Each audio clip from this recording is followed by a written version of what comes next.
Lista Olger Chávez.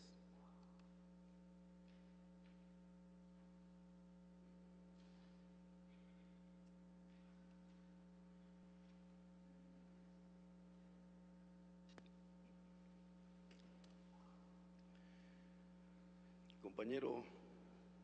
presidente, compañeros asambleístas, hoy abordamos un tema de trascendental importancia para el país. Y no puedo dejar de rememorar al gran civilizador Rocafuerte, quien en su mensaje a la nación expresara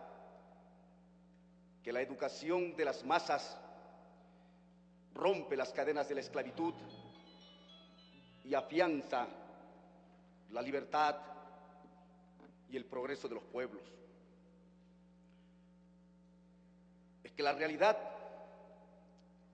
en el ámbito educativo que vive el Ecuador, si nosotros raspamos y navegamos hacia el pasado, vemos que la realidad actual de la educación es fruto del pasado, de los distintos gobiernos que nos han precedido y que no han tenido el más mínimo interés en dar énfasis y gran prioridad al tema educativo, porque las grandes potencias en el mundo que han logrado desarrollarse lo han hecho porque gran parte de su presupuesto han destinado exclusivamente a la educación, porque el recurso humano es uno de los más valiosos con que puede contar una sociedad. Esa es la palanca fundamental para el desarrollo de los pueblos y de los estados. Y la posición del actual gobierno, yo quiero ser muy espontáneo y sincero en mi expresión, la posición del actual gobierno, que está impulsando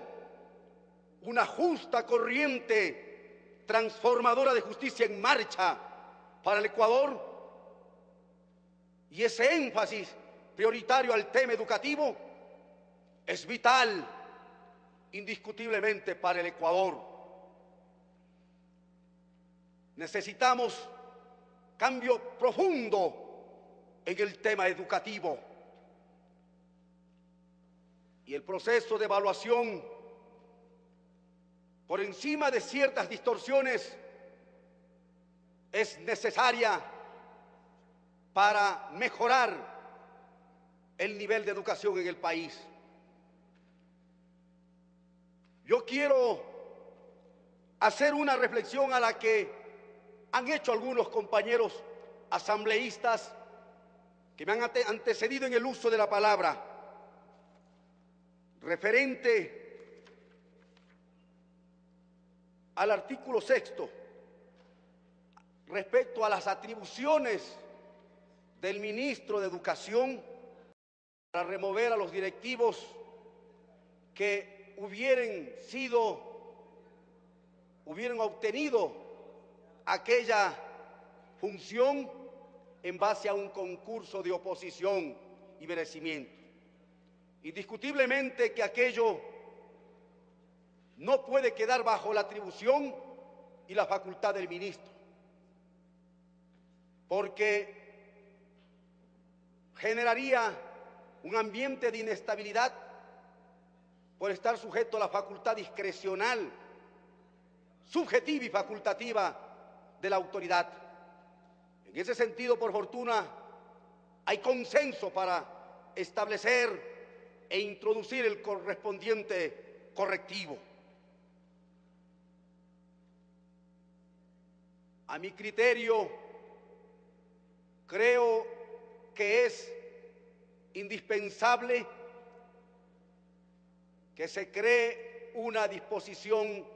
transitoria que diga en los términos siguientes: en caso que el servidor público o profesor fuere removido de sus funciones por el proceso de evaluación o cualquier otro motivo, recibirá sin ninguna discriminación las liquidaciones y valores que le corresponda de conformidad con la ley. Significa esto, compañeros asambleístas, que los años que ha venido prestando sus servicios al país el educador, con sus defectos y virtudes, ha venido cumpliendo su labor como tal. 5, 10, 15, 20, 30 años o más, porque en el mismo marco constitucional contempla los principios de irrenunciabilidad, de intangibilidad y de garantía de los derechos de todo servidor público y de todo aquel que trabaja para el Estado. También creo necesario que se incorpore un inciso final refiriéndome a aquellos trabajadores, aquellos bonificados o trabajadores comunitarios que vienen por muchos años laborando. Muchos de ellos indudablemente tienen su título profesional y sin embargo se desenvuelven en condiciones de precarización laboral. Las remuneraciones, las que perciben, no tienen congruencia con lo mínimo que recibe el trabajador privado en general o como está normando el Estado a este respecto. Entonces,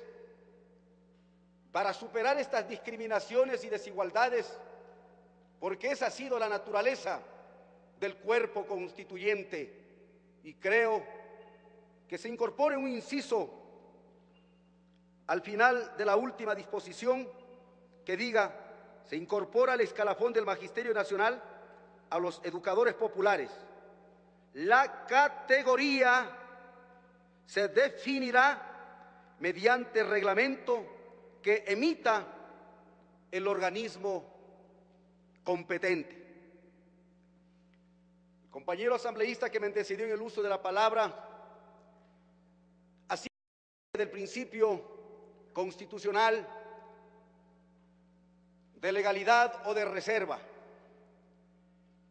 Esto es, la infracción constando en la Constitución respecto a los maestros que paralizaren las actividades o sus funciones será causal de destitución, consta como principio constitucional, y eso sí es deber del Estado garantizar esos servicios básicos fundamentales del Estado,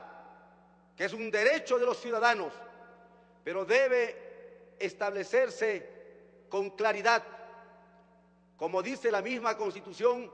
el principio de legalidad o de reserva, que la infracción esté tipificada previamente y la sanción establecida, indudablemente con el respectivo derecho al ejercicio de la defensa para establecer cualquier tipo de responsabilidad de esta naturaleza.